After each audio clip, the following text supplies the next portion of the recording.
ચાલો હવે આપણે બીજા પ્રકારની વિકૃતિ જોઈએ. આગળ આપણે એક પ્રકારની વિકૃતિ જોઈ ગયા. આપણે પ્રથમ વિકૃતિ જોઈ. હવે આપણે જોઈએ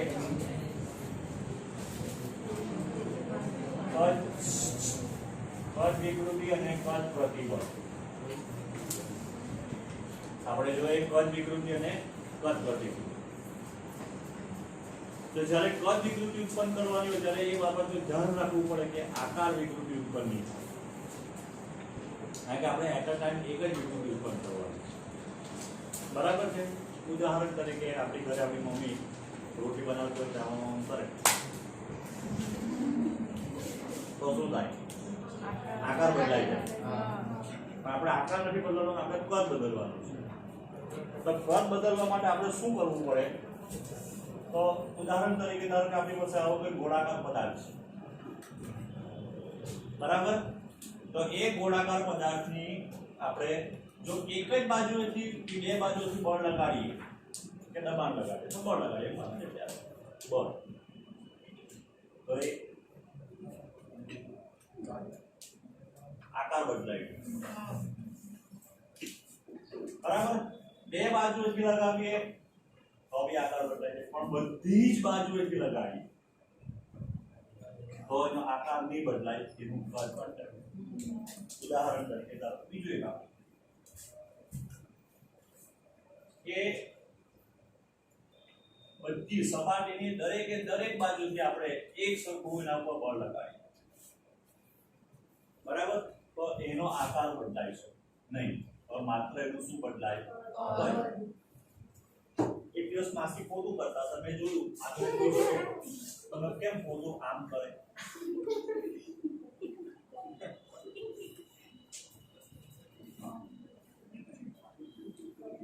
માસી પાસે 3 ઓપ્શન છે પોતા કરવાના. એટલે કે પોતા કરવાના ધંધાને પકડવાના. પહેલું જે માસી જે રીતના પકડે તે રીત. બીજો ઓપ્શન છે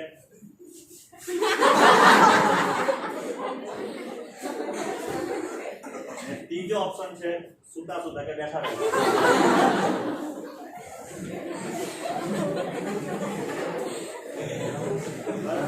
પણ હવે આ બાજુ ધ્યાન આપો.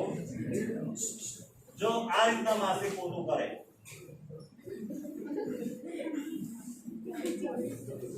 તો આ સપાટી છે તો સમજી અહીંયા તો આ દિશામાં માસી બળ લગાડે. માસીના પોતાના કંડાએ ઉદ્ધવ દિશા સાથે બનાવેલો ખૂણો થીટા, એટલે કે બળ ઉદ્ધવ દિશા સાથે થીટા ખૂણે લાગે. એ થીટા એટલે આ થીટા. બરાબર છે?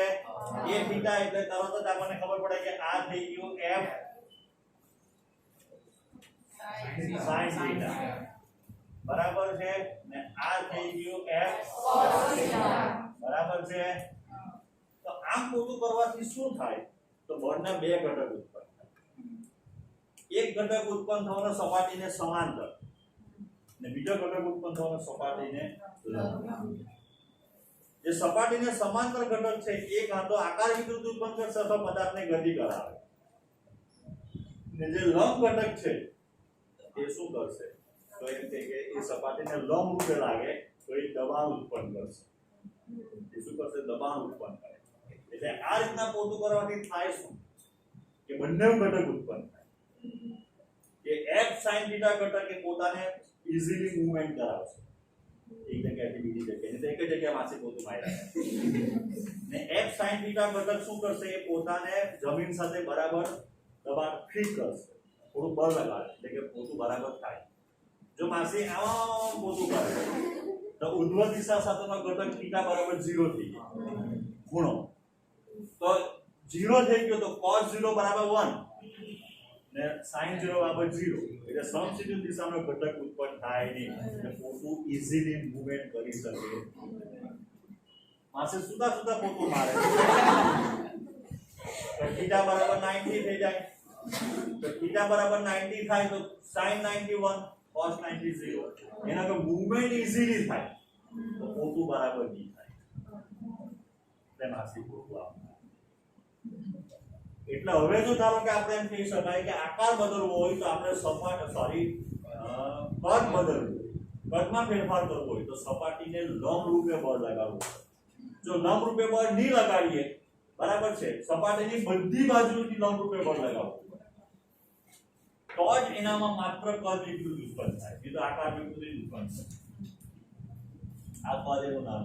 જો બધી બાજુથી એક સરખું બળ લાગે તો, માત્ર જો ઉપર નીચેથી બળ લાગે આકાર બદલાય, કદ નહીં બદલાય. બરાબર. પણ દરેક સપાટી એટલે સપાટી છે દરેક સપાટીને લંબ રૂપે બળ લાગવું જોઈએ તો જ માત્ર એનું કદ બદલાય. એટલે જે બળ લાગવું છે સપાટીને કેવું લાગે? લંબ રૂપે લાગે. તો આપણે જો કદ પ્રતિબળને વ્યાખ્યાયિત કરીએ તો કદ પ્રતિબળ માટે શું આવશે? એમ કે f ના છેદમાં a, f ના છેદમાં a. પણ આ f જે છે તે ગમે તેવો નથી, એ સપાટીને લંબ રૂપે લાગતું પડશે. લંબ રૂપે લાગતું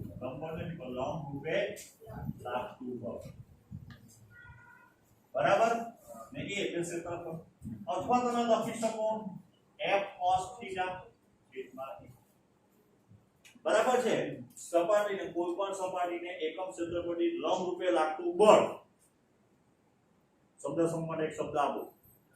સપાટીને એકમ ક્ષેત્રફળથી લંબ રૂપે લાગતું બળ દબાણ. એને કહેવાય દબાણ. દબાણની વ્યાખ્યા એને શું કહેવાય? દબાણ. બરાબર છે. એ શું છે? દબાણ. બરાબર. એટલે કદ પ્રતિબળ બીજું કંઈ નથી, દબાણ. પ્રતિબળ ને દબાણનો આપણે બીજું એક ઉદાહરણ જોઈ ગયા અથવા કમ્પેરિઝન કરી ગયા. હવે તમને કોઈ આવીને પ્રશ્ન પૂછે કે પ્રતિબળ સદિશ કે અદિશ, ને દબાણ સદિશ કે અદિશ?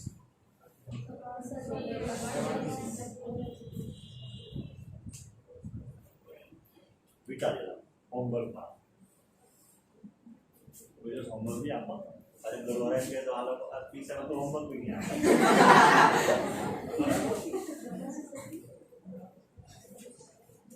એટલે આ એકમ ક્ષેત્રફળથી લાગતું પ્રતિબળ છે ને, પ્રતિબળ એ ટેન્સર છે.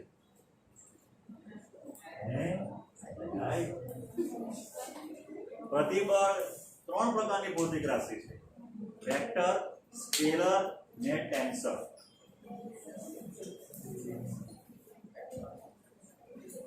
ટેન્સર સાંભળ્યું ને? પ્રતિબળ એ ટેન્સર છે. બરાબર. દબાણ એ અદિશ છે.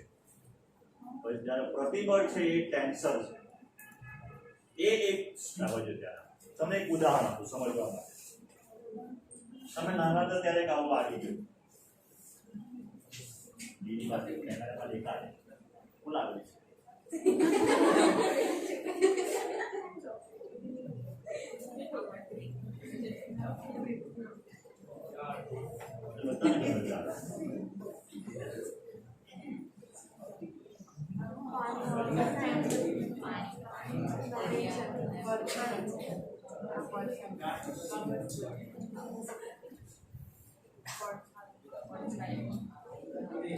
રૂપજળ, મરીચિકા.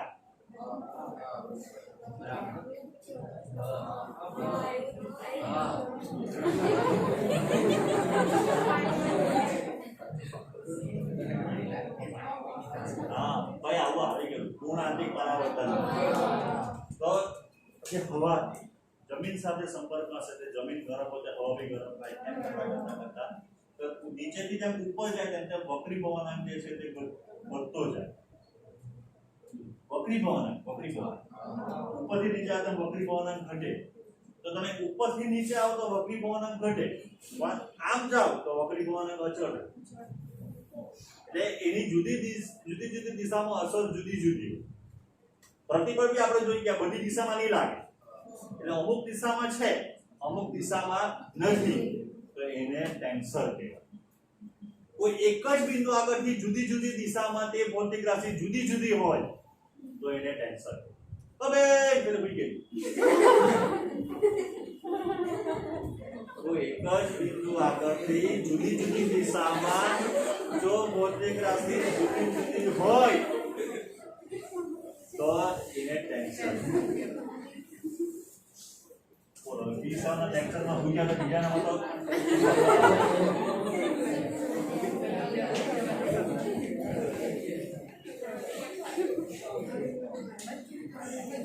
કદ વિકૃતિ એટલે આપણે એમ કહી શકાય ડેલ્ટા v બાય v કદમાં થતો ફેરફાર છેદમાં મૂળ કદ બરાબર છે કદ પ્રતિબળ અને કદ વિકૃતિ બી એકબીજાના સમપ્રમાણમાં હોય જે આપણે હૂકનો નિયમ પડી જાય તેના જેવું તો કદ પ્રતિબળ is equals to epsilon v અહીંયા શું મૂકવું જોઈએ એક અચળાંક મૂકવો જોઈએ જેને કહેવાય વ્યાપક રીતે સ્થિતિસ્થાપકતા અંક જે આપણે પ્રથમ વિકૃતિમાં કયો મૂકેલો વાહ એમ મોડ્યુલસ અહીંયા મૂકીએ આપણે બલ્ક મોડ્યુલસ b તો therefore આપણે એમ કહી શકાય કે v બરાબર sigma v upon epsilon v sigma v એટલે તો p છે દબાણ છે ભાઈ એપ્સિલોન v એટલે ડેલ્ટા v બાય v બરાબર છે બરાબર છે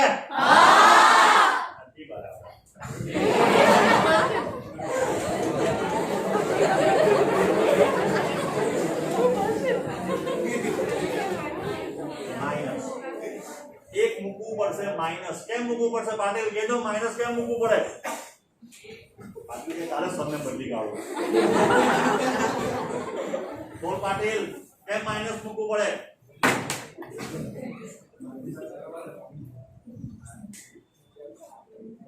भाई कैमरा पाटिल की तरफ घुमाया जाए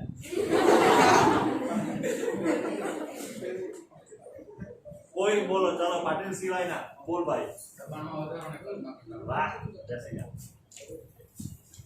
दबाण વધવાનું તો કદ ઘટવાનું આપણે આ ભણી ગયા છે જ્યારે સંગનન થાય ત્યારે દબાણ વધે તો કદ ઘટે ને જ્યારે દબાણ ઘટે તો કદ વધે આ તો માઈનસ મૂકવું પડે તો જ બીજાની વિરુદ્ધ દિશાની અસર બતાવે બરાબર છે બલ્ક મોડ્યુલસ ને જે વ્યસ્ત આવે એને દબનીયતા k કહેવાય બલ્ક મોડ્યુલસ નું વ્યસ્ત ને દબનીયતા k કહેવાય બરાબર છે b નું વ્યસ્ત ને દબનીયતા k કહેવાય b નો એકમ શું આવશે સ્થિતિસ્થાપકતા નો એકમ કોના જેવો આવે સ્થિતિસ્થાપકતા વિકૃતિ નો એકમ રહી તો જે દબાણ નો એકમ આવે તે b નો એકમ આવે દબાણ નો એકમ પાસ્કલ અથવા ન્યૂટન પર મીટર સ્ક્વેર ને અનો એકમ આવે છે પાસ્કલ ઇન્વર્સ ચાલો જોઈએ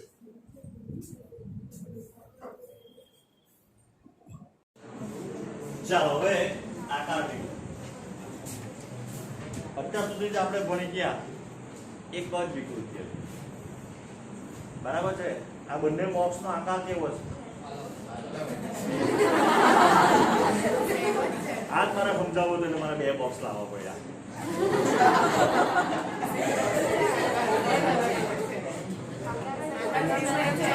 આકાર સેમ છે જુદું જુદું મારું સપોર્ટ થઈ ગયો એટલે જો મારે આમાંથી આવું બનાવવું હોય કે આમાં ઉપમાને આવું બનાવવું તો જો એક જ જગ્યા ઉપર બળ લગાવું તો નહીં બને બરાબર છે મારે બધી બાજુથી બળ લગાડવું પડે જે આપણે ત્યારે પ્રતિબળમાં ભણી ગયા કે બધી બાજુથી દબાણ લગાડવું એવું કેવી રીતે પોસિબલ થશે કે બધી સપાટી ઉપર એક સરખું બળ કે એક સરખું દબાણ લાગે તો જ્યારે કોઈ પદાર્થને તરલમાં ડુબાડવામાં આવે જ્યારે કોઈ બેકગ્રાઉન્ડ મ્યુઝિક બી આવે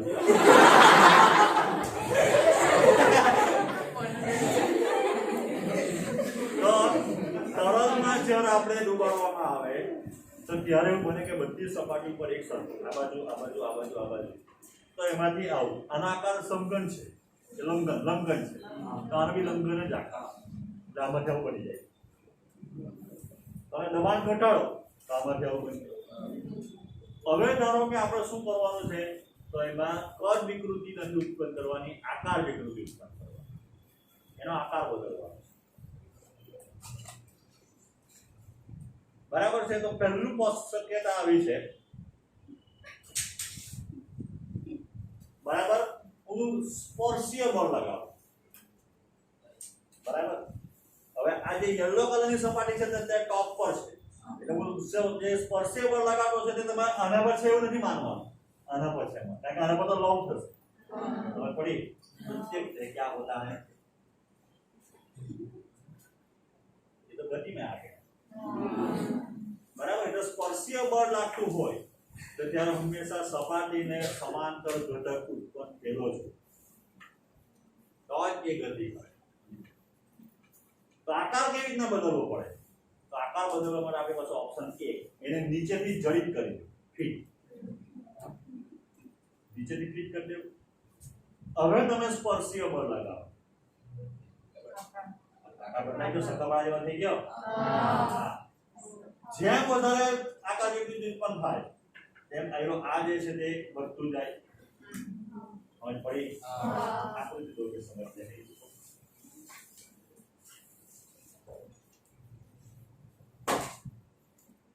તો આપણે અત્યારે આવું કર્યું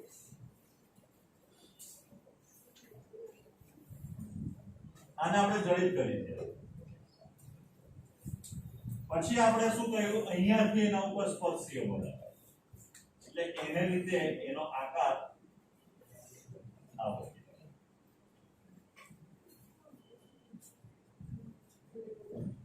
બરાબર। તો જેમ આકાર વધતો જાય તેમ તે આકાર વધારે ને વધારે બદલાતો જાય તેમ આ થીટા વધતો જાય જ્યારે આકાર વિકૃતિ હોતી હતી તો થીટા બરાબર 0 થાય તો આપણે હવે એમ કહી શકાય કે આકાર વિકૃતિ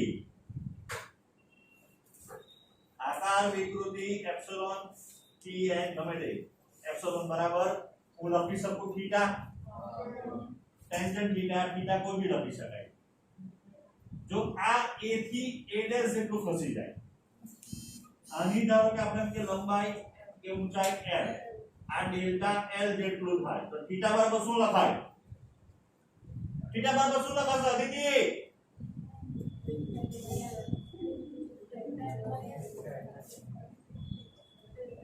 थीटा कौन है एक जातनो ખૂણો डेल्टा एक जातनो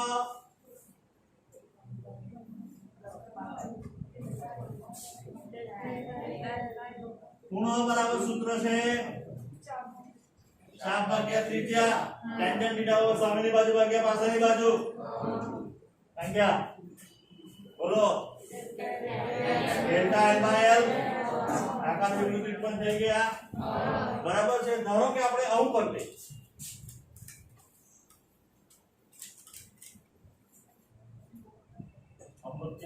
સારી સપાટી ઉપર બળ લગાડ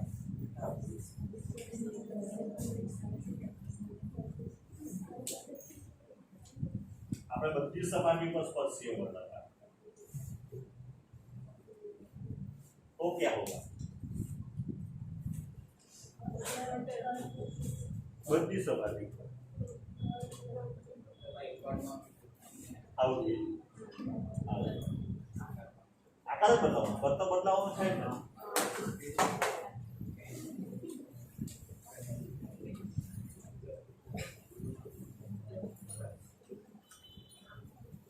आउट થઈ જાય बराबर ऐसा हो जाएगा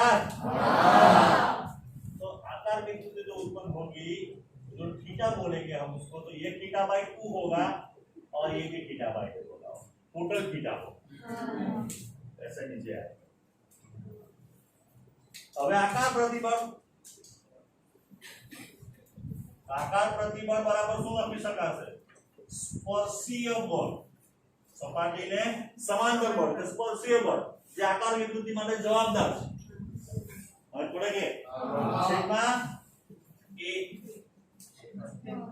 એકમ સૂત્ર પર લાગુ પડે કે નહીં તો હવે આપણે કહી શકાય કે sigma proportional two epsilon sigma T લખી શકો તો ધેરફોર સિગ્મા ટી બરાબર આશય ઘટના મૂકવો પડે જેને વ્યાપક રીતે કહેવાય સ્થિતિસ્થાપકતા પ્રથમ વિકૃતિમાં મૂક્યું આપણે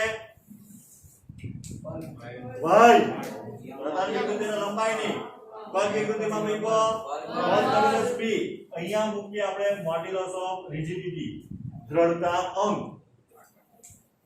મોડ્યુલસ ઓફ રિજિડિટી દ્રઢતા અંક એને કહેવાય ઈટા ઈટા ઈટા બરાબર આવશે sigma t upon epsilon t એટલે આ થઈ ગયું સિગ્મા t બરાબર કેટલું છે તો સ્પર્શીય બળ ના છેદમાં a delta l by s એટલે ઈટા બરાબર ftl a ડેલ્ટા l બરાબર છે બરાબર છે કઈ કરવાનું સુધારો ઓ રૂ એ તો લખવું છે 500 દબાઈ કે લખી દઈએ ઈટા બાબા એપ્સિલોન બરાબર તો આપણે મૂક્યું હમ પૂછી તો કઈ આવી ગયું બરોબર બરાબર છે બરાબર છે જા જોઈ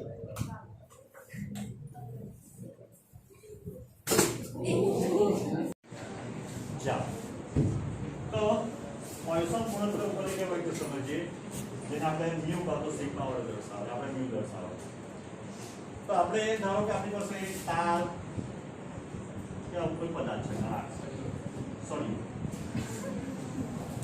આપણે ધારો કે એને બંને બાજુથી ખેંચી બરાબર છે તો કે એના ઉપર m જેટલું બળ તમે એવું બી કરી શકો કે ભાઈ એક બાજુથી તમે જડિત કરો છો બીજી બાજુથી ખેંચતા એટલે શું થવાનું તેની લંબાઈમાં વધારો થવાનો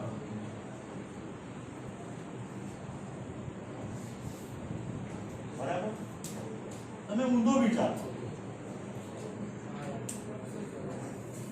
આ જે સળિયો છે એ સળિયા ઉપર બંને બાજુથી દબાવો તો શું એટલે લંબાઈ બરાબર આના બે કરો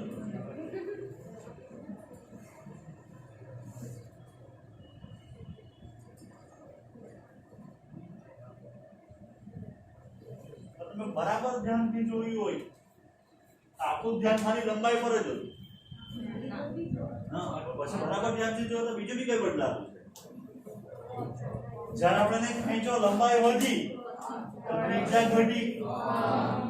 ત્રિજ્યા ઘટી લંબાઈ ઘટી તો ત્રિજ્યા વધી તો ત્રિજ્યા વ્યાસ એ એના લંબાઈની દ્રષ્ટિએ પાર્શ્વીય પરિમાણ કહેવાય અથવા એને લેટરલ ડાયમેન્શન કહેવાય પાર્શ્વીય સાઈડ પર શુદ્ધ ગુજરાતીમાં પાર્શ્વીય આપણો પાર્શ્વ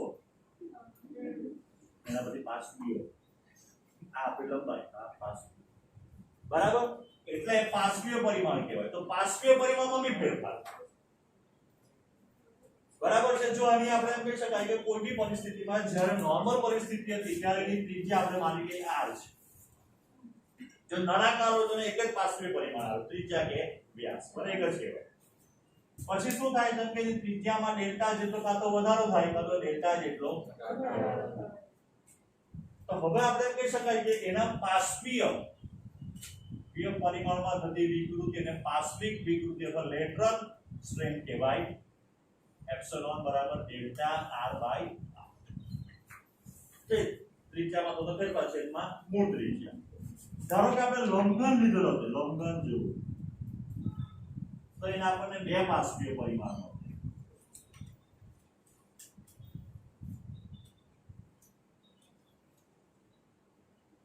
બરાબર આ ધારો કે એની પહોળાઈ ગણીએ b આ એની ઊંચાઈ થાય h તેના બે પાર્શ્વીય પરિમાણ મળે આપણને b ને h જ્યારે આમાં ટિકિટ કરીએ પણ એની સાથે સાથે આપણે એમ કીધું કે એમાં જે આપણી પ્રતાપ વિકૃતિ ઉત્પન્ન થતી તો થતી જ છે પ્રતાપ વિકૃતિ કેટલી આવે પ્રતાપ વિકૃતિ કેટલી આવે ડેલ્ટા તો હવે જો પોઈસન ગુણોત્તરને વ્યાખ્યાયિત કરવો હોય તો પોઈસન ગુણોત્તર બરાબર પાર્શ્વિક વિકૃતિ અને પ્રતાપ વિકૃતિનો ગુણોત્તર પાર્શ્વીય વિકૃતિ અને પ્રધાન વિકૃતિનો ગુણોત્તર એને કહેવાય પોઇસન ગુણોત્તર. તો therefore mu is equals to delta r by r delta l by l. બરાબર છે? બરાબર છે? હા.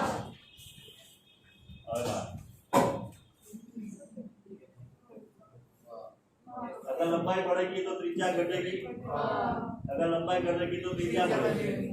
एक बढ़ेगा तो दूसरा घटेगा. तो હવે તમને કોઈ આવીને પ્રશ્ન પૂછે કે મ્યુ છે, મ્યુ એ પોઇસન ગુણોત્તર એની વેલ્યુ પ્લસ આવે કે માઈનસ આવે? હંમેશા માઈનસ આવે. એની વેલ્યુ હંમેશા કેવી આવે? એક પ્રશ્ન પૂછ્યો તો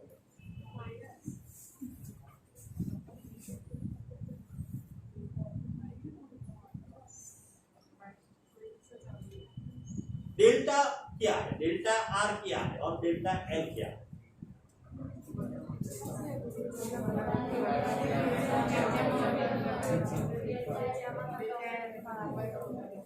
डेल्टा और डेल्टा आर क्या है? શું છે? તો પાછળવાળા બે નો બે કોણ બોલતું છે?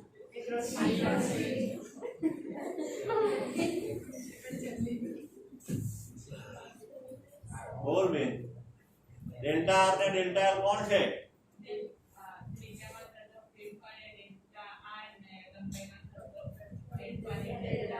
बराबर. तो फेरफारનો અર્થ શું થાય? વધારો કે ઘટાડો? વધારો ક્યારે થશે? તો વધારો થાય તો ડેલ્ટા એલ કેવું આવે ને ડેલ્ટા આર કેવું આવે? तो वो दोनों प्लस आएगा. प्लस નો અર્થ એમ થાય કે વધારો ને માઈનસ નો અર્થ એમ થાય ઘટાડો. હવે એક વધે ને એક ઘટે. तो धारो के डेल्टा आर प्लस आए तो डेल्टा एल माइनस थी जाए. ये माइनस और ये माइनस प्लस हो जाएगा. अगर डेल्टा आर माइनस होगा और डेल्टा एल प्लस होगा, डेल्टा आर प्लस आवे माइनस आवे ने डेल्टा एल प्लस आवे तो माइनस माइनस प्लस हो जाएगा. એટલે म्यू ની કિંમત હંમેશા પ્લસ આવે. કારણ મને વંશીય સવાલ પૂછ્યો પછી મને વિચાર આવ્યો કે તમે સમજાવું કેવી રીતે. તમે આજે તમને પહેલા સમજાય કે म्यू ની કિંમત કે માઈનસ નહીં આવે. म्यू ની કિંમત માઈનસ એટલા માટે નહીં આવે કારણ કે આપણે અહીંયા ડેલ્ટા આર ને ડેલ્ટા એલ વધારો ઘટાડો નથી. વ્યાપક રીતે આપણે લખતા છે ડેલ્ટા એટલે કે ફેરફાર. તો જો હવે ફેરફારનો અર્થ એમ થાય કે વધારો કે ઘટાડો બંને આવે તો એનો અર્થ એમ થયો કે જો વધારા માટે પ્લસ ગણીએ તો ઘટાડા માટે માઈનસ આવે. તો એક ધારો કે વધ્યું તો પ્લસ લખવું પડે, બીજું ઘટ્યું તો માઈનસ લખવું પડે. એ માઈનસ ને આ માઈનસ પ્લસ છે. જો આપણે માઈનસ નહીં લખીએ તો म्यू ની કિંમત માઈનસ આવે. એ તો સ્થિતિસ્થાપકતા અંક છે. એક દિવસ માઈનસ આવી શકે. હજુ બી આપણે સાબિત કરવાનું છે કે म्यू માઈનસ આવે જ નહીં કોઈ દિવસ.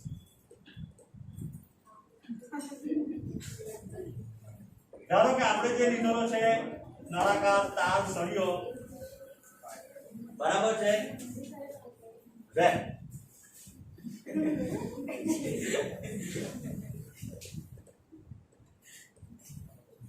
બરાબર લખી શકાય. બરાબર. હવે આપણે જે લીધેલું છે નળાકાર સળિયો છે તાર છે એનું કદ લખું તો કદ v બરાબર થવાનું પાઈ r સ્ક્વેર l હોગા. तो આપણે એમ કહી શકાય કે ડેલ્ટા v બાય v કોણ લખાવે?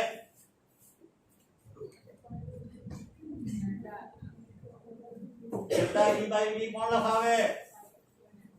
થોડો જલ્દી વિડિયોમાં ખબર પડે. પેરેન્ટ્સ કોઈ જોઈ નતા કે આ કેવા બોલ્યા મને આવડે નહીં કાઈ. તમારે કોઈ પેરેન્ટ્સ વિડિયો જોડાવે ને તમે જો કાઈ બતાવો પર કેવું આવે. हमारा WhatsApp पर कोई वीडियो आता तो तुरंत जवाब बताया था.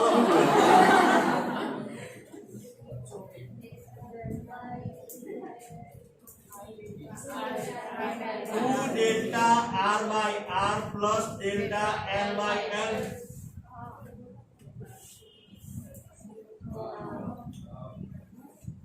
વન્સ અપોન અ ટાઈમ યાદ કરો ત્રુટિમાં આવેલું આવું થાય અચ્છા therefore delta v by v is equals to 2 delta r બરાબર minus mu delta l by l કેમેરામાં છે કે રેન્જમાં બહાર નીકળી ગયું છે હું કવાર નીકળી ગયું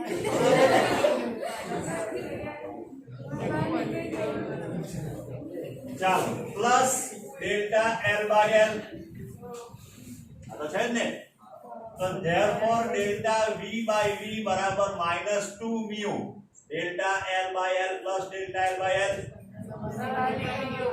અને u કોણ છે કેમેરામાં બહાર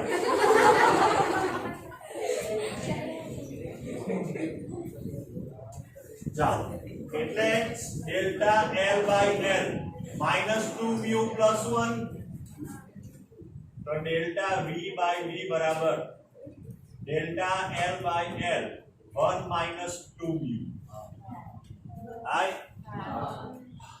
अच्छा આ તો જરાક જો પછી બહુ મોટી નામ બહાર નીકળવાની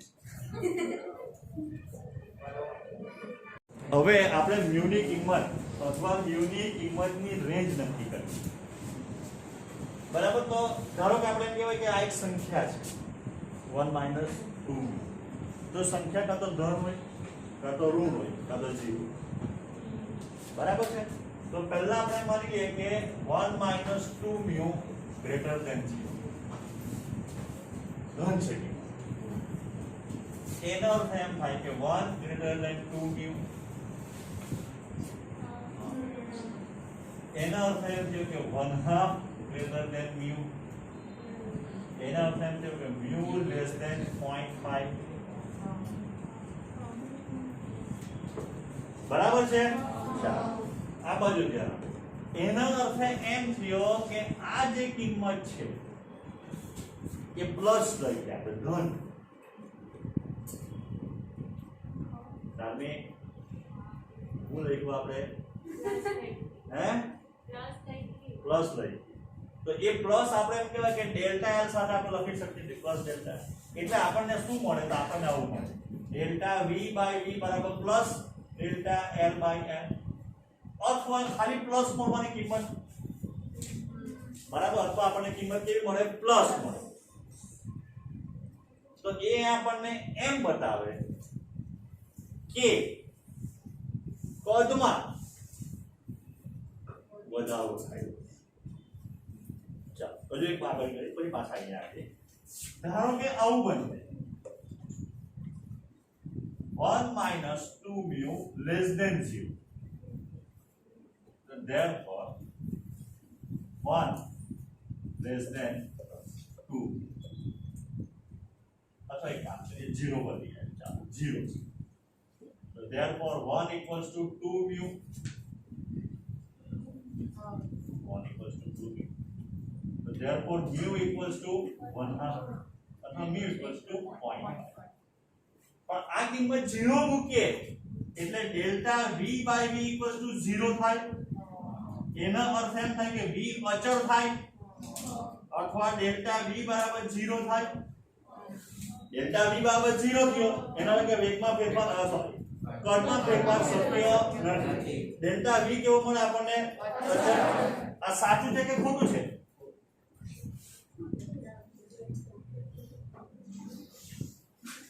આ સાચું છે કે ખોટું છે મેથ્સ તો સાચું છે ને ફિઝિક્સ નો ઉપયોગ વિચાર કરતો છે એવું થાય કે એવું નહીં થાય કદ અચળ રહે કે કદ અચળ ન રહે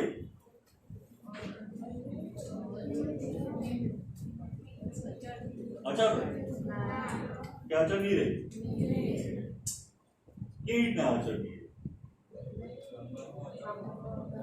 તમે તો એવું ભણેલા છે કે એક મોટા ગોળામાંથી કેટલી ગોળી બને તો મોટા ગોળાનું કદ બરાબર n ગુણ્યા નાની ગોળીનું કદ એક તાર છે એ તારની લંબાઈમાં બમણી કરતા એનો અવરોધ કેટલા ગણો થાય એવા દાખલા આવતા હતા તો તેમાં કદ અચળ રહે ને તો જ જવાબ આવે એનો અર્થ કે કદ અચળ રહે એનો અર્થ શું થાય?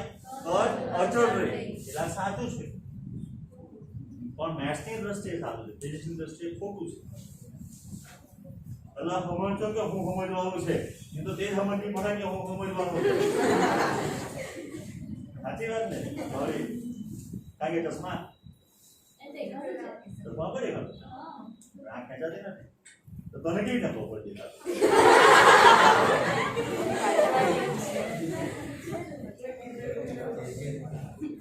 ચાલો, તો આ વસ્તુ જે છે ખોટી છે. આ વસ્તુ ખોટી છે, પણ તમે તો એમ કહેતા કે આ સાચું છે. તમે એવું ભણેલા છે કે કદમાં ફેરફાર થતો નથી એટલે સાચું છે, આ ખોટું છે. પણ એવા આપણે રસ્તો કેવી રીતના કાઢવો કે પેલા દાખલા બી સાચા પડે ને આ બી સાચું પડે? તો કદમાં ફેરફાર નજીવો થાય અથવા કદ નજીવું વધે.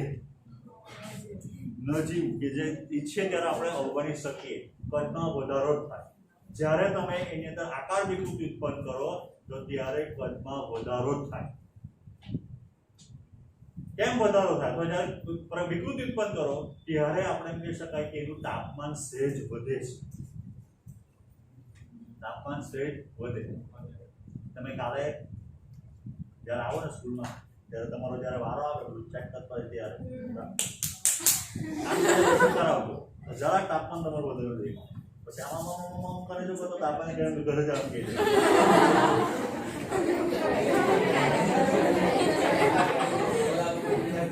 બરાબર, મેં ટ્રાય કરી જોઈ કે આપણા શરીરનું તાપમાન અલગ અલગ જગ્યાએ અલગ અલગ બતાવે. ઇવન આપણે આમ મારીને તરત કરીએ ને તો બી જરાક તાપમાન જુદું બતાવે, પોઈન્ટ બી વધી જાય. આમ ઘસીને કરીએ તો બી પોઈન્ટ. કારણ કે તમે જરાક બી એના પર બળ લગાડો કે એનામાં વિકૃતિ ઉત્પન્ન કરે તાપમાન વધે. એ તાપમાનનો વધારો જે છે તે કદમાં વધારો કરે. જરાક તાપમાન વધે એટલે કદ વધે છે, એટલે કદ અચળ રહી શકે નહીં. જો આપણે આને ખોટું માને તો આ બી ખોટું પડે. આ કદમાં ડેલ્ટા બી 0 ક્યારે થાય? જ્યારે મ્યુની કિંમત 0.5 આવે ત્યારે. એટલે મ્યુની કિંમત કોઈ દિવસ 0.5 આવી શકે નહીં. મ્યુની કિંમત કોઈ દિવસ 0.5 આવી શકે નહીં. બરાબર, મ્યુની કિંમત 0.5 કરતા ઓછી જ આવે. કેમ? કારણ કે ત્યારે પ્લસ મળે તો કદમાં વધારો બતાવે. સમજ પડી? મ્યુની 1 - 2 મ્યુ less than 0. બરાબર, therefore 1 less than 2 mu, therefore 1 less than mu અથવા mu greater than 0.5.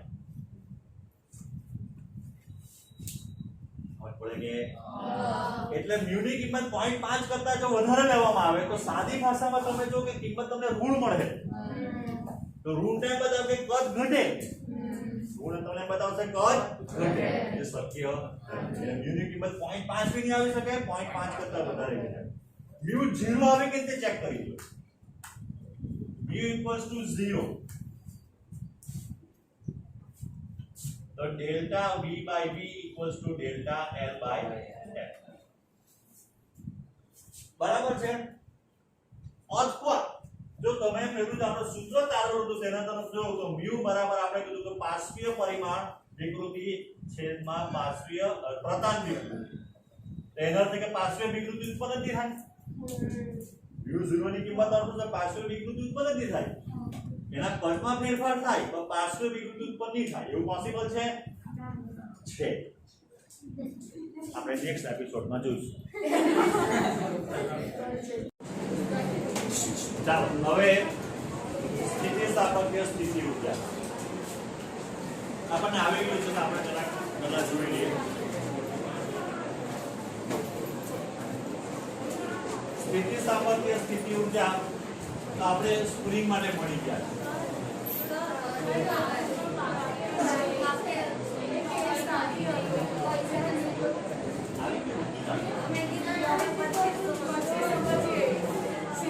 બરાબર 0 વાર તો સમજી ગયો. એપિસોડમાં આગળ ઉઠી જવું.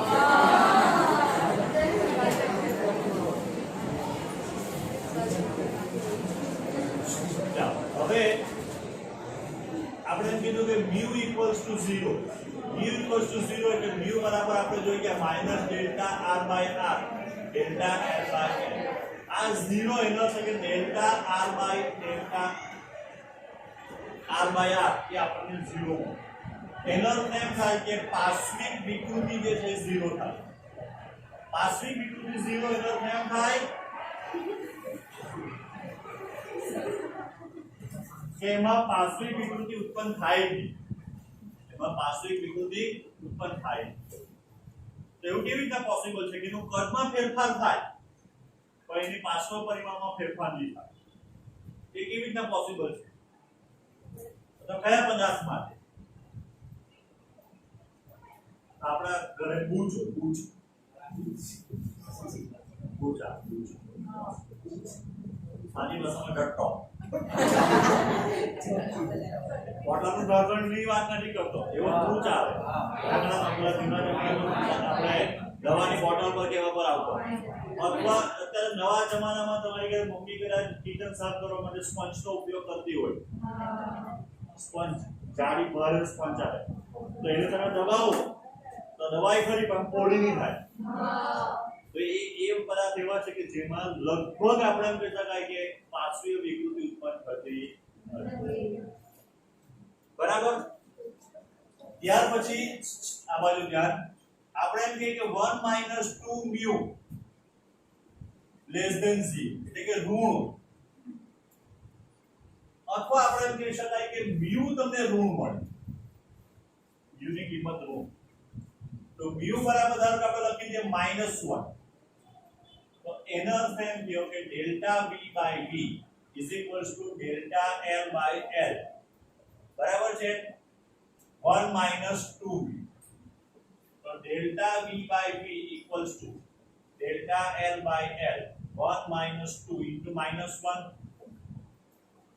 Delta v by v equals to delta l by l. 1 + 2 આવે એટલે કે delta v by v equals to +3 delta l by l. આ સૈદ્ધાંતિક રીતે આપણને સાચું દેખાય. સૈદ્ધાંતિક રીતે કે પ્રધાન વિકૃતિ કરતા કદ વિકૃતિ 3 ગણી મોટી મળે. એ પોસિબલ છે, સૈદ્ધાંતિક પ્રેક્ટિકલ પોસિબલ નથી. ધારો કે તમે u ની કિંમત -2 મૂકવા જાવ તો અહીંયા 5 આવી જશે. બરાબર. તો આટલો બધો મોટો કદમાં ફેરફાર કદી થાય નહીં. એટલે સૈદ્ધાંતિક રીતે આ સાચું છે, પ્રાયોગિક રીતે ખોટું છે. હવે ધારો કે આપણે mu ની કિંમત નક્કી કરીએ સૈદ્ધાંતિક રીતે, તો સૈદ્ધાંતિક રીતે આપણને કિંમત -1 કરતા વધારે મળે અને 0.5 કરતા ઓછી મળે છે. એટલે આપણે -1 લઈ શકીએ. બરાબર છે. પણ પ્રાયોગિક રીતે આપણે વાત કરીએ તો એ 0 કરતા વધારે હોય ને 0.5 કરતા ઓછી હોય. 0 બી આપણે કદાચ એને બહુ અમુક પદાર્થો માટે જ, અથવા એને કહેવાય કે પાર્શ્વ વિકૃતિ લગભગ આપણે અવગણી કરીએ તેટલી ઓછી હોય તો ઉત્પન્ન થાય જ નહીં એવું તો બને જ નહીં. ઓછી હોય ખરી, બહુ ઓછી હોઈ શકે પણ બિલકુલ નહીં થાય એવું બને જ નહીં. એટલે mu બરાબર 0 બી તમે લઈ શકો નહીં. અથવા તમે જો સેફ સાઈડ કહેવા જાવ તો mu ની કિંમત 0.2 કરતા વધારે મળે ને 0.5 કરતા ઓછી મળે. એટલે પ્રાયોગિક કિંમત જે છે કોની, mu ની, એ 0.2 અને 0.5 ની વચ્ચે. હવે આપણે કિતાબ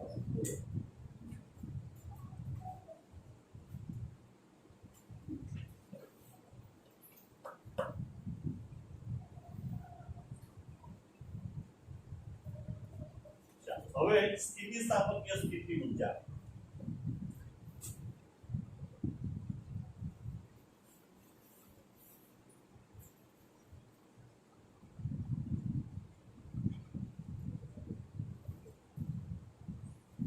સ્થિતિસ્થાપકીય સ્થિતિ.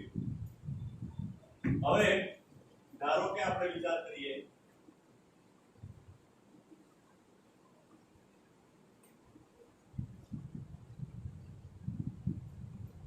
આ સ્પ્રિંગ નથી ખેંચાય નથી દબાય,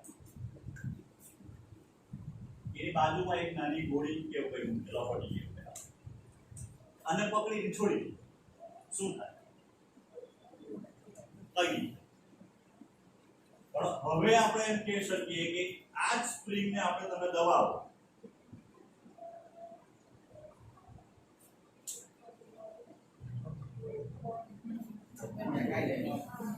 બરાબર. એવું કેમ થયું પહેલા ને પછી નેહલ કુમાર દાદા ભૂલી ગયા કરે ક્લાસમાં બેઠો છે એમ કેમ ઉડી જાય હે બળ લગાવે બળ આવ્યું કાંજી તો આને સ્થિતિ પહેલા અહીંયા પરિસ્થિતિમાં કોઈ જાતની ઊર્જામાં હતી નહીં પણ હવે આપણે એમ કે એમાં ઊર્જા આને ઊર્જા આપી આપણે જ્યારે છોડ્યું તો આને ઊર્જા આપી આમાં ઊર્જા આવી ક્યાંથી આપણે સ્પ્રિંગને કહી જોયું કે ભાઈ દબા તો નહીં દબાય આપણે શું કરવું પડે તો બળ લગાડ્યું દબાવ V પડે કેમ દબાવ V પડે કારણ કે જરાક દબાવ એટલે એમાં વિરોધ કરતું પુનઃસ્થાપક બળ ઉત્પન્ન થાય આપણે એના વિરુદ્ધ જઈને કાર્ય કરવું પડે દબાવવું પડે આપણા કામવાળા કહી ગયા પર કાર્ય થાય ત્યારે તે કાર્ય સ્થિતિ ઊર્જા કે ગતિ ઊર્જામાં સંગ્રહ પામી શકે આ સ્થિર થઈ કે સ્થિતિ ઊર્જામાં સંગ્રહ પામે એનો અર્થ એમ છે કે જો પુનઃસ્થાપક બળ જેવું કોઈ હતે જ નહીં તો સ્થિતિસ્થાપક કે સ્થિતિ ઊર્જા જેવું કોઈ હતે જ નહીં બળ ક્ષેત્ર હોવું જરૂરી છે બરાબર ભલે રામ ભગવાન પીઓ તો કઈ આવું એ આપો એને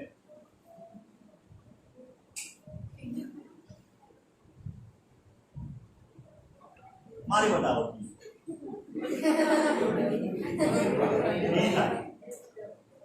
બરાબર એને આવી દોરી આપવી જ પડે એટલે બળ ક્ષેત્ર હોવું જરૂરી છે તો કોઈને કોઈ આવું ક્ષેત્ર તો તમારી સ્થિતિસ્થાપક અથવા ઊર્જા સ્થિતિ ઊર્જા આવી શકે હવે આપણે ધારો કે કોઈ પદાર્થની વાત કરીએ તાર કે સળિયો કે એવું કંઈક છે એમાં બે એના ઘટક કોણો છે એ અત્યારે સામાન્ય સ્થિતિમાં ધારો કે આપણે એને ખેંચ્યા એટલે જે સામાન્ય સ્થિતિ હતું તેના કરતા વધારે દૂર જવાના જાય કે દૂર अगर दूर जाएंगे तो क्या होगा मैत्री आंख बंद થઈ જતી છે કે ઓ તો આંખમાં પાણી પાણી આવી ગયા ને બોલ પ્રશ્ન શું પૂછો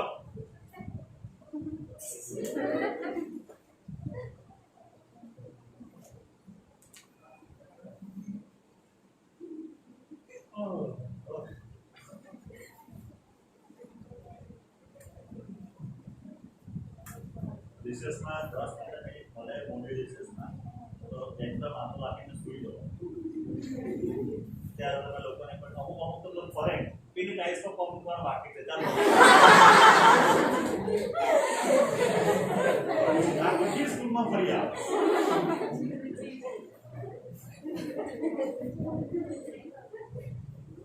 તો જો બે અણુ વચ્ચેનું અંતર વધે આકર્ષણ બળ વધે આ આકર્ષણ બળ એટલે કે હવે આનાથી દૂર જવા માંગતો હોય તો દૂર જાય એની અથવા જવા દે નહીં તેને જ આપણે કયું બળ કીધેલું પુનઃસ્થાપક બળ એટલે અણુ વચ્ચે બી સ્પ્રિંગમાં જેવું પુનઃસ્થાપક બળ ઉત્પન્ન થતું છે એટલે હવે જો આપણે ખેંચવા જઈએ તો ખેંચવાય નહીં આપણે ખેંચવું પડે એટલે આપણે એમાં સ્થિતિસ્થાપક ઊર્જા સંગ્રહ ધારો કે તમે કોઈ પ્રશ્ન પૂછી કાઢો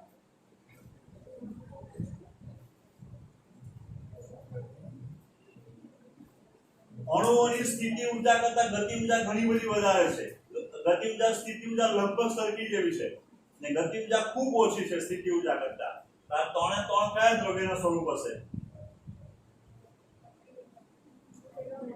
આ છે તે પ્રવાહી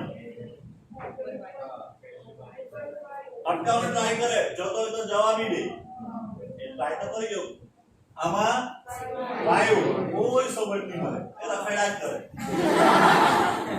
બરાબર ને આમાં રહી શકે ગતિ ઊર્જા લગભગ 0 માત્ર સ્થિતિ ઊર્જા જ આવે બરાબર તે આવી આ સ્થિતિ ઊર્જા જેને સુંકી રાખે પકડી રાખે તે હવે આપણે કે આપણી પાસે ધારો કે આ એક L લંબાઈ અને A આડછેદનું ક્ષેત્રફળ ધરાવતો એક સળિયો છે તાર બરાબર આપણે એના પર બાહ્ય બળ લગાવતા છે તો એને ખેંચતા છે F છે એના દ્રવ્યનો યંગ મોડ્યુલસ y છે એના દ્રવ્યનો યંગ મોડ્યુલસ કેટલો છે તો y છે હવે આપણે એમ કહી શકીએ કે જો ભાઈ x જેટલો વધારો કરવા જરૂરી બળ એ બાહ્ય બળ F છે બરાબર છે એટલે F જેટલું બળ લાગતા x જેટલો વધારો થાય તો મારે જો યંગ મોડ્યુલસ વ્યાખ્યાયિત કરવું હોય તો F by A x by L થાય પ્રતિબળ ભાગ્યા વિકૃતિ પ્રતિબળ બાહ્ય બળ છેદમાં ક્ષેત્રફળ x એટલે ડેલ્ટા L દિયો મૂળ લંબાઈ so therefore y બરાબર F L A x so therefore F is equals to y A L into x આ કોના જેવું દેખાય સૂત્ર જેવું દેખાય આ કયા સૂત્ર જેવું દેખાય કયા સૂત્ર જેવું દેખાય ચલ ગીતા ગીતા કે બબીતા ને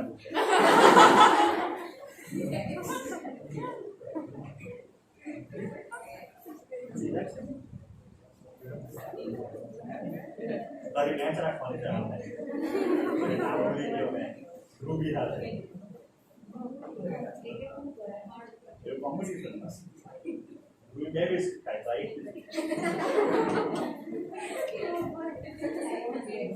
જોઈ Ruby F equals to the F equals to kx જેવું દેખાય kx જેવું દેખાય F પુનઃસ્થાપન પર x સ્થાનાંતર એટલે વિરુદ્ધ દિશામાં નેહલ કુમાર દેખાતું છે હું દેખાયું બન કે ચાલ kx એટલે y kl શું કહેવાય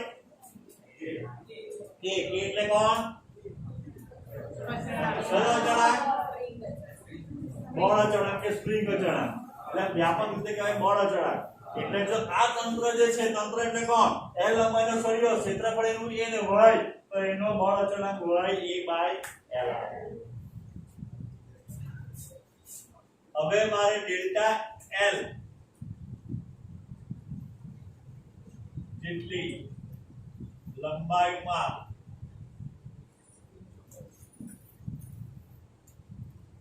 ફેરફાર કરવા જરૂરી કાર્ય W બરાબર જરૂરી કરવું પડતું કાર્ય W બરાબર સૂત્ર આવશે ઇન્ટિગ્રેશન 0 થી ડેલ્ટા L f dx કેવી રીતના થઈ ગયો ચમત્કાર આ પુનઃસ્થાપન બળ કયા પ્રકારનું બળ છે સરસ પ્રકારનું બળ પુનઃસ્થાપન બળ કયા પ્રકારનું બળ છે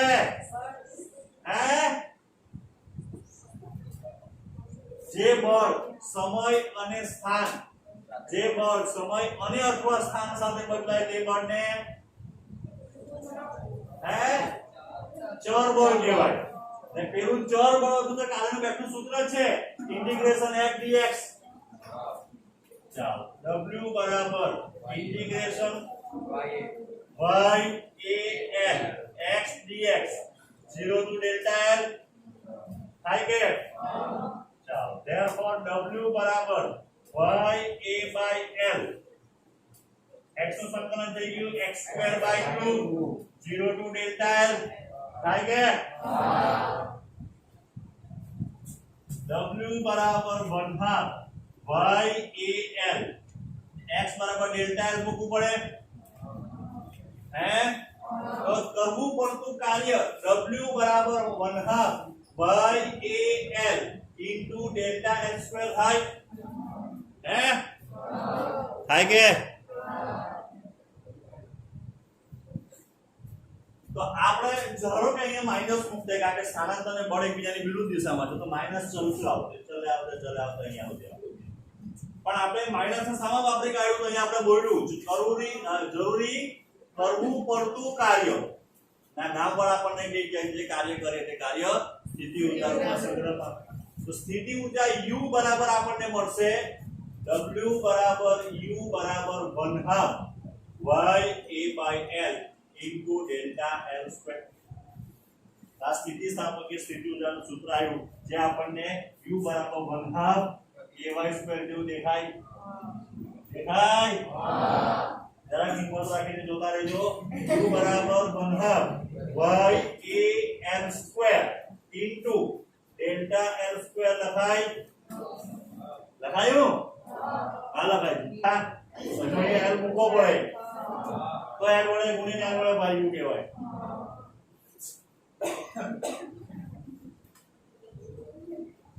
ડેલ્ટા l by l નો સ્ક્વેર લખાય તો therefore u બરાબર 1/2 y a l આ થઈ ગયું વિકૃતિ કોણ જણા છે પ્રતિબળ વિકૃતિ અને યંગ મોડ્યુલસ તો આ સૂત્ર જે આપણને મળ્યું તેમાં યંગ મોડ્યુલસ ને વિકૃતિ છે હા પડે કે દેખાય ગયા તો therefore u બરાબર 1/2 પ્રતિબળના છેદમાં વિકૃતિ y બરાબર સૂત્ર છે કે નહીં પ્રતિબળના છેદમાં વિકૃતિ ઇન્ટુ al ઇન્ટુ એપ્સિલોન 0 અથવા એપ્સિલોન સ્ક્વેર રાઈટ તો therefore u બરાબર 1/2 એપ્સિલોન અથવા 1/2 al સિગ્મા ઇન્ટુ એપ્સિલોન દેખાય હવે y ને આ જતો કોનો સિગ્મા ને એપ્સિલોન નો તને સંબંધ આવી ગયો u બરાબર 1/2 al તમને એની બહુ ચિંતા હતી આ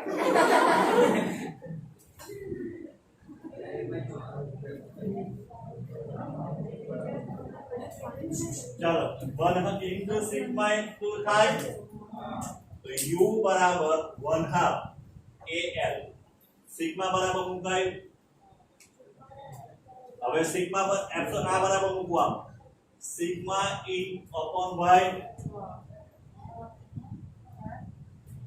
સિગ્મા હવે એપ્સિલોન બરાબર સિગ્મા અપોન y થાય કે નહીં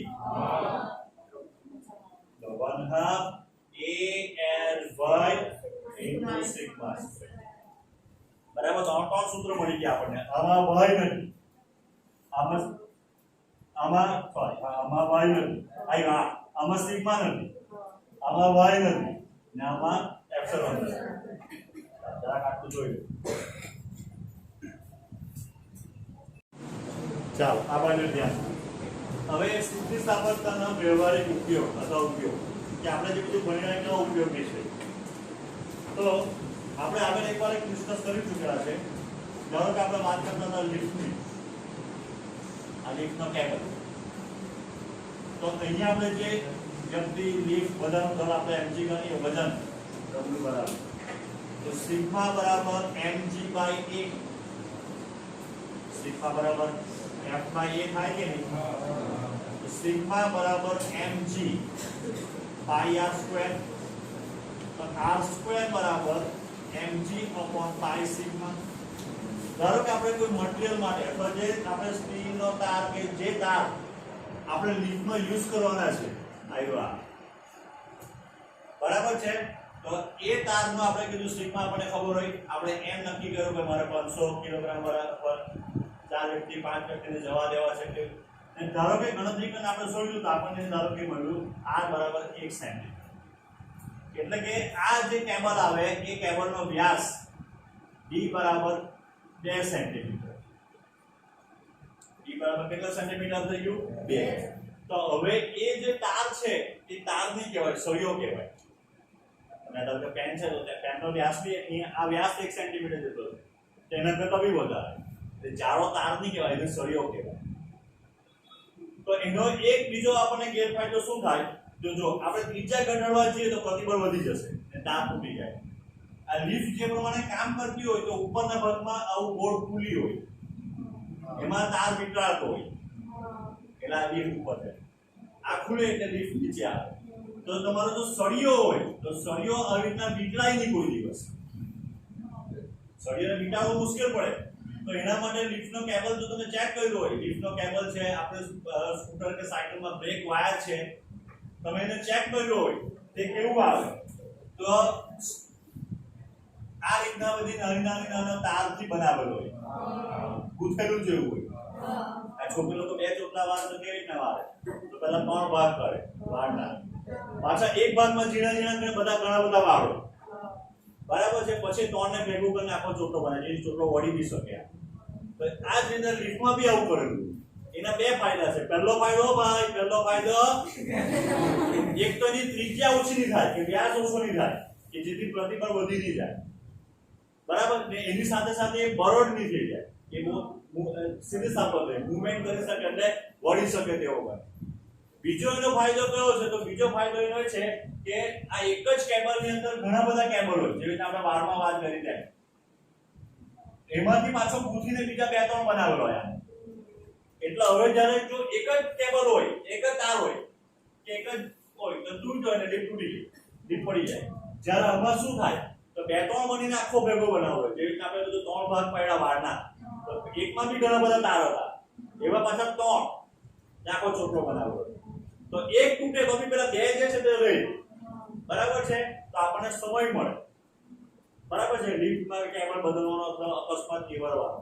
લિફ્ટમાં જે આપણો લિફ્ટ મેન્ટેન કરતા હોય જે લોકો શું કરે, તો જે લોકો લિફ્ટ મેન્ટેન કરતા હોય એ લોકો વારંવાર આવીને ચેક કરે કે આ બધા તાર તૂટવા નથી માંડેલા, જેથી શું થાય કે આપણને ટાઈમ મળે. કે પેલા તૂટવાનો છે ક્યારે તૂટે? પેલા ધીરે ધીરે તાર તૂટે થોડા, પછી આખો વાય. બરાબર, એટલે એનો એક ઉપયોગ આ થાય. બીજો ઉપયોગ જે છે આપણે કે જ્યારે આપણે કોઈ જગ્યાએ બ્રિજ બનાવીએ, ધારો કે આ બે નદીના કાંઠા જેવા છે, એના પર આપણે બ્રિજ બનાવો, તો આપણે બ્રિજ બનાવીએ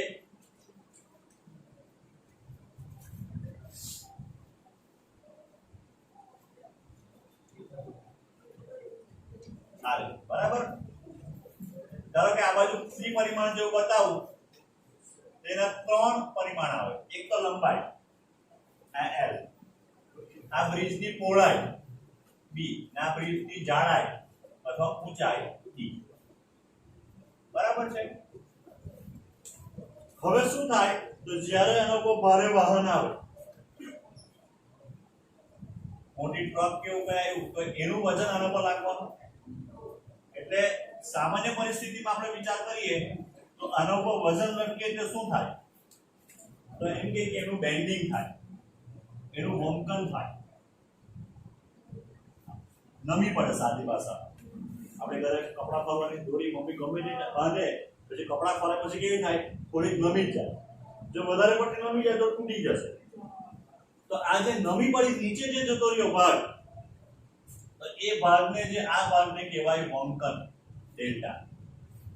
એ ભાગને કહેવાય વંકન ડેલ્ટા.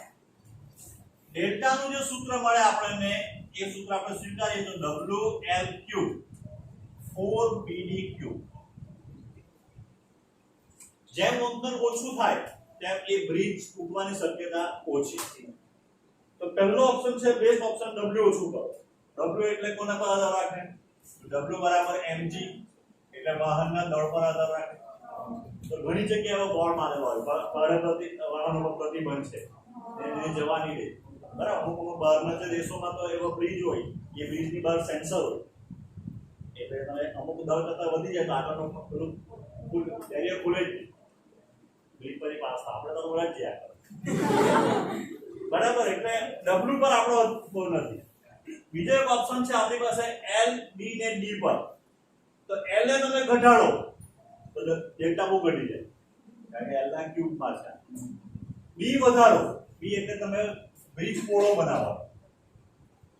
બરાબર, પણ કેટલો પહોળો બનાવે? 2 લેન 4 લેન. બીજો એક બેસ્ટ ઓપ્શન દેખાતો છે આપણી પાસે D, કે તમે D વધારો તો વંકન બહુ ઝડપથી ઘટી જાય, કારણ કે D ના ક્યુબના વ્યસ્ત પ્રમાણમાં છે. એટલે D તમારે વધારે રાખવો પડે. તો બંને પોસિબલ આપણે ચર્ચા કરીએ. એક તો L ઘટાડો એટલે શું થાય? બ્રિજ અડધો બાંધવાનો. L ઘટે તમારી તો અડધો બાંધે તો ચાલે નહીં. તો હવે શું કરવામાં આવે? તો વચ્ચે વચ્ચે બીજા એના પિલર મૂકેલા આવા. એટલે હવે શું થતું હતું? પહેલા આખી લંબાઈ હતી, જગ્યા પર લંબાઈ આટલી જ થઈ ગઈ. એટલે આખામાં વંકન છે કે આટલા ભાગમાં વંકન આવી ગયો. બરાબર છે, એટલે તમારો L ઘણો બધો ઘટી ગયો. D નો આપણે ઘટાડવાનો વિચાર કરીએ, સોરી વધારવાનો. આ D છે તમારો, એને વધારીને આવું કરી દઈએ, ડબલ કરી દઈએ તો વંકન ઘટી જાય. પણ એવું કરવા જતાં બીજો પ્રશ્ન ઉત્પન્ન થશે. અહીંયાથી જ્યારે એના પર ફોર્સ લાગે કે બળ લાગે કે દબાણ લાગે તો ત્યારે બીજો જ પ્રોબ્લેમ ઊભો થશે. તો બસ સ્ટીલની ફૂટપટ્ટી છે કે લાંબી અથવા પ્લાસ્ટિકની કોઈ બી લાંબી ફૂટપટ્ટી બધું વસાવીએ છીએ કેમ પ્લાસ્ટિકની ફૂટપટ્ટી લાવો, નળની લાવો, કોઈ બી એકાદ લાવો.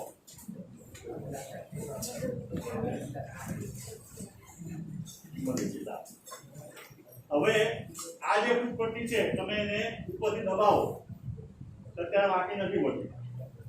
હા, તો તમે લાંબી ફૂટપટ્ટી જો હશે ને તો એ આમ થઈ જશે, આવી વાંકી વળી જશે. અને તમારે આની થતી છે તો પ્રમાણમાં તમારે બળ વધારે લગાવવું પડે. જ્યારે પેલામાં જરાક જ બળ લગાવો એટલે વાંકી વળી જાય. આવી છે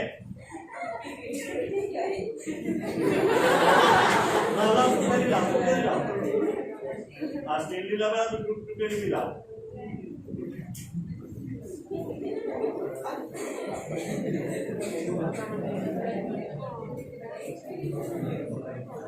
જો આના પર જરાક જ તમે લગાવશો બળ એટલે વાંકી પડી જાય. બરાબર છે. આ આખી હતી મોટી લાંબી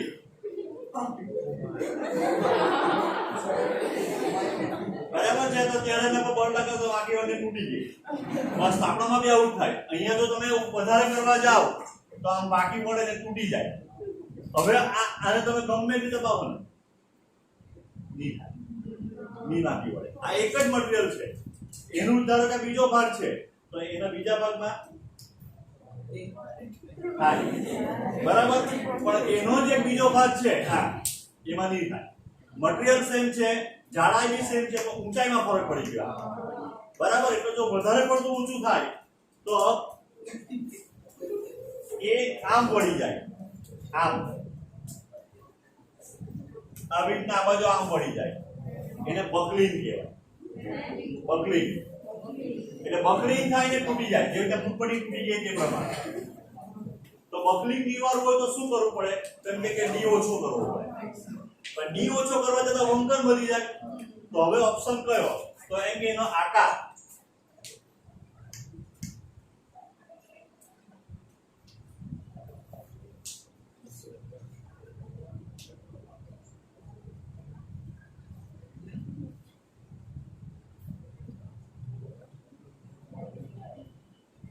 આકાર ક્યાં જોવા મળે?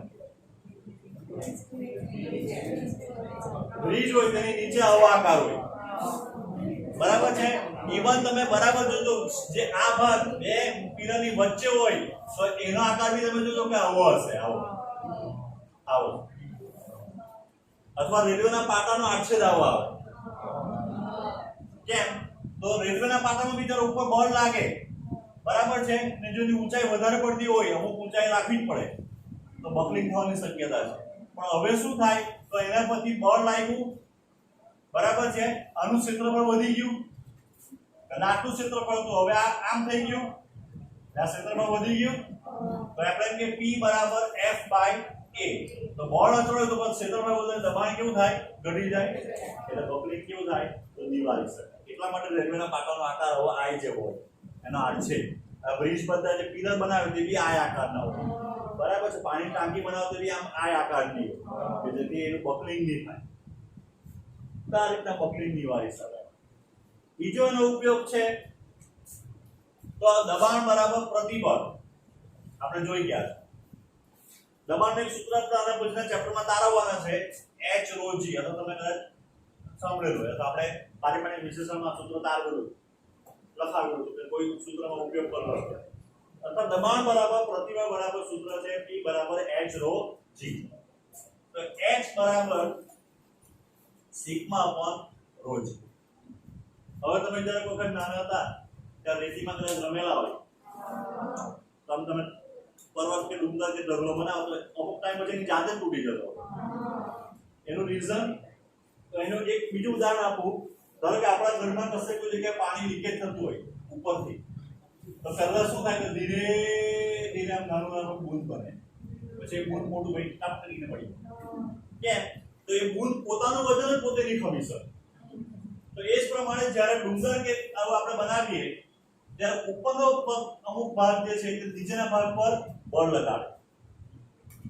એ બળ જે છે તેના માટે વિરૂપક બળ જેવું બને એટલે પ્રતિબળ ઉત્પન્ન થાય. જો આપણે પૃથ્વી માટે બધી કિંમત મૂકીએ કે પૃથ્વી માટે બ્રેકિંગ પ્રતિબળ તો એ તમને મળશે 3 × 10⁸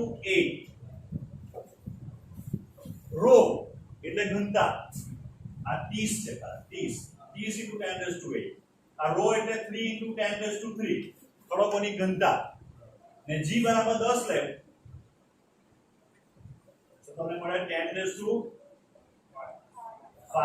વધી ગયું. આ લગભગ 7 છે તો 30 × 10 બરાબર હતું 7 એટલે 10⁴ 10 × 10⁵ મીટર એટલે એનો અર્થ એમ છે 10 કિલોમીટર. એટલે પૃથ્વી પર કોઈ પણ ડુંગર બને એ ડુંગરની ઊંચાઈ મેક્સિમમ 10 કિલોમીટર આવી શકે જે એવરેસ્ટની ઊંચાઈની નજીક 9900 સમથિંગ હોય મીટર એટલે આશરે તમે 10000 મીટરની નજીક. બરાબર. એટલે પૃથ્વી પર કોઈ પણ દિવસ આના કરતા વધારે ઊંચાઈ વાળો પર્વત કે ખડક બની જ નહીં શકે. કારણ કે એ બનવા જાય તો એની જાતે તૂટી જાય, ઉપરનો ભાગ નીચેના ભાગને જાતે તોડી કાઢે. બરાબર છે. એટલા માટે આપણે એમ કહી શકાય કે હાઈટ જે છે આ મેક્સિમમ. ચાલો જોઈ લે.